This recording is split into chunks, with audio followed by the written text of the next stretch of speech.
Bonjour Ludovic. Bonjour. Merci d'être là et de répondre à nos questions. Donc, le 1er mai, tu quittes ton travail, tu travailles sur les chantiers, c'est ça? C'est ça, c'est bien ça. Tu quittes ton travail pour te rendre au bois de la Cambre. Et dans quel état d'esprit tu es? L'état d'esprit pour y aller. Donc j'étais très pacifiste, très enthousiaste pour voir le mouvement parce que je soutiens beaucoup de mouvements pour le moment. Moi c'était de bonne foi que je venais. C'était pas dans l'esprit d'aller commencer à faire n'importe quoi. Tu venais soutenir... Bien sûr, je venais soutenir les mères, les pères d'autres mouvements qui est là que je connais déjà depuis un moment. C'était pas pour la violence, mais alors pas du tout. Donc, ce qui s'est passé après, c'était autre chose. Voilà, mais donc tu es arrivé au bois de la Cambre, tu as passé un bon moment, on va dire, avec...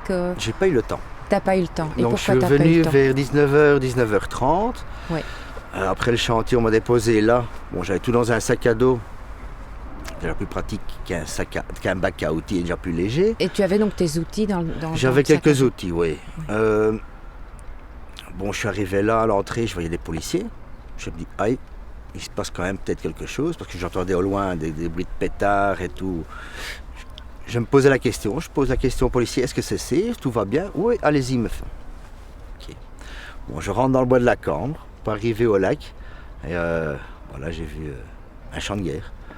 Je voyais de lacrymo, je voyais des gens tabasser, des gens, des passants ou des jeunes qui essaient de sortir. C'était une image atroce. Moi, à ce moment-là, j'étais déjà choqué de ces images.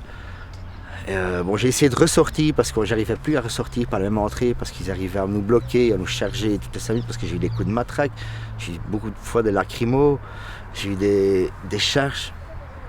C'est horrible, même des insultes.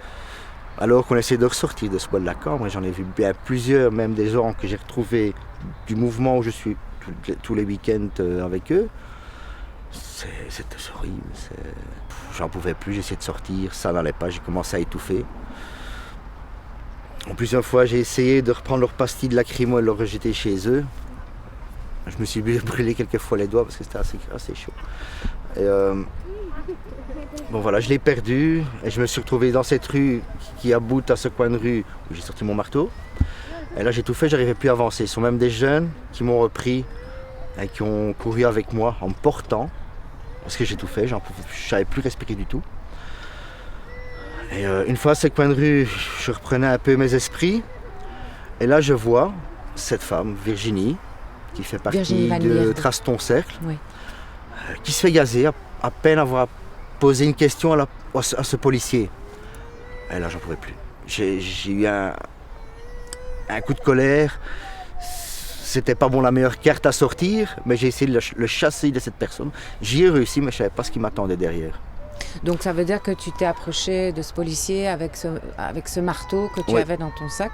C'est ça. Et que mais tu ne l'as pas touché. Non, j'ai pas touché. Si j'aurais voulu vraiment faire des dommages collatéraux, je vais dire, bah, je l'aurais jeté dessus.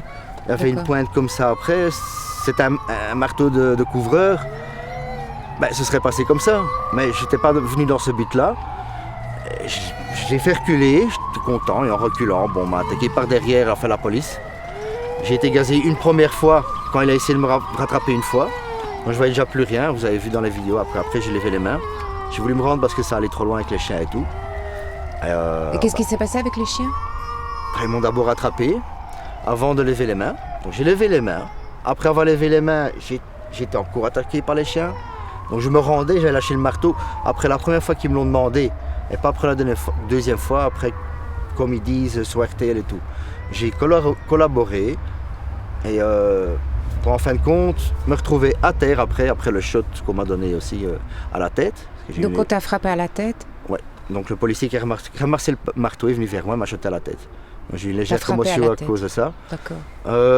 Et tu étais mordu par les chiens C'est ça. Et après avoir été colsonné, ils ont encore lâché les chiens sur moi, ce qu'on ne voit pas dans la vidéo. Mais c'est ça que j'ai eu les cicatrices autant à ma jambe qu'à mon bras. D'accord, donc tu as été mordu au bras gauche Au bras gauche et la cuisse gauche. et à la cuisse gauche, à bien l'arrière ça. de la cuisse. C'est ça. Après, qu'est-ce qui s'est passé? On t'a mis dans le fourgon. On m'a mis dans un bus de transport de Tu étais policiers. blessé, tu saignais, Voilà, je saignais. tu étais colsonné, on t'a mis dans le fourgon. C'est ça, on m'a mis dans un fourgon de transport de policiers. Bon, mais je sentais vraiment un liquide couler de mes doigts, donc je savais bien que c'était du sang. Donc, j'en avais partout. Leur siège était plein. Et ce que j'entendais, malgré que je voyais rien à cause des 3-4 jets que j'ai eu du pepper spray, je les entendais ricaner. Ouais, mais il a eu ce qu'il méritait et tout, machin.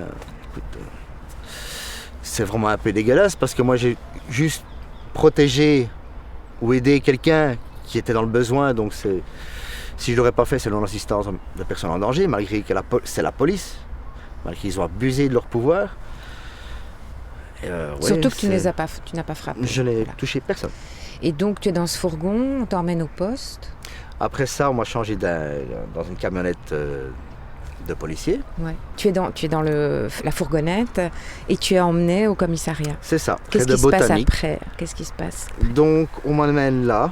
Donc on m'a mis sur un siège, enfin pas à l'accueil, mais à l'arrière où il y a les cellules. On m'a mis une bonne demi-heure sur cette chaise. J'ai demandé à un policier est-ce qu'il serait possible d'enlever ses caleçons, parce que je sentais ça couler. Puis tu saignais surtout. Voilà. La jambe et au bras. À la jambe et au bras. C'est bien ça. Et au doigt. Donc comme vous pouvez le constater, j'ai bien été mordu. Et là, quand j'ai vu mes morsures, parce qu'ici j'ai un tatouage, j'ai un fils que j'ai perdu. Donc j'ai commencé à pleurer. Autrement, je peux avoir une grande gueule. Et ce qui va avec, mais on est toujours tous un peu sensibles à certaines choses. Et quand j'ai vu ça, j'ai pleuré, j'ai commencé vraiment à dire pourquoi vous faites ça en fait. La police, tout ce qu'ils ont fait, enfin ce policier qui m'a détaché, il m'a dit t'as intérêt à fermer ta gueule, parce que sinon je vais te remettre tes caleçons. Alors j'étais blessé, je dis mais vous pouvez pas me laisser comme ça et tout, c'est pas possible. Et à ce moment-là, il y a justement des pompiers qui sont arrivés aux cellules. Et je leur dis, vous savez rien faire avec ça, on revient après, on doit faire quelqu'un d'autre. Et là, ils ont juste mis un bête bandage, on les a infectés. Et là, on m'a mis en cellule, après avoir pris mes empreintes, des photos. On m'a même demandé si je ne voulais pas un avocat pour l'audition, que j'ai jamais eu. Et voilà, après 2h du matin, je me suis de nouveau réveillé. Avec tout ça, j'ai eu un coup de marteau là-dessus, je vous dirais. Je me suis réveillé avec le matelas plein de sang, mes habits pleins de sang. J'ai sonné sur la petite sonnette qui est dans les cellules. Et je leur ai demandé, écoutez, vous ne pouvez pas me laisser comme ça continue à saigner. Il faut que vous alliez à l'hôpital avec moi. Ils m'ont répondu, écoutez, on va faire ce qu'on peut. 5 minutes après, ils étaient là. Tous ceux que j'ai rencontrés en fait pour les cellules, vraiment des gens bien, qui étaient déjà dégoûtés eux-mêmes de ce qui se passe, qui veulent même changer de métier pour certains. Je ne dirais pas non ou quoi que ce soit. Et voilà, et à la sortie, c'est un ancien gendarme qui m'a fait sortir. Il m'a demandé des explications, pourquoi et tout.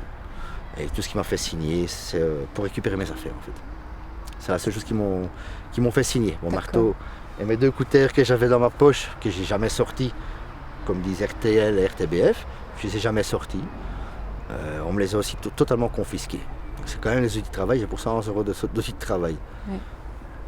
Bon, c'est pas trop grave, je m'en fous, il m'est rien arrivé, c'est bon, je suis toujours là. Et ce policier qui m'a mis dehors, il était tombé sur le cul, je vais dire, de tout ce qui s'est passé. Et c'est lui qui m'a dit, pour plainte avec le comité P, tu as fait. Ce que j'ai fait.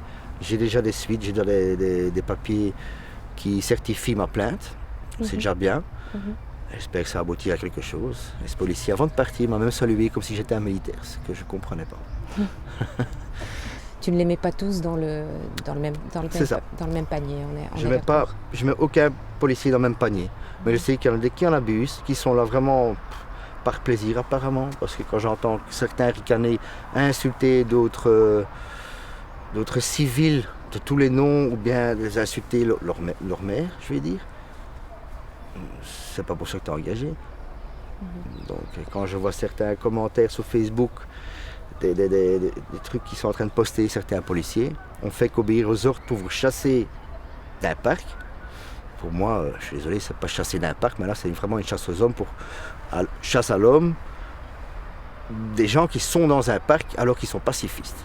Et ce que j'ai pas compris, c'est qu'on a su détecter les casseurs, on leur a demandé de les enlever, ils l'ont jamais fait. Et ça, c'est incompréhensible. Merci beaucoup, Ludovic, pour ton témoignage. Merci. Je vous en prie.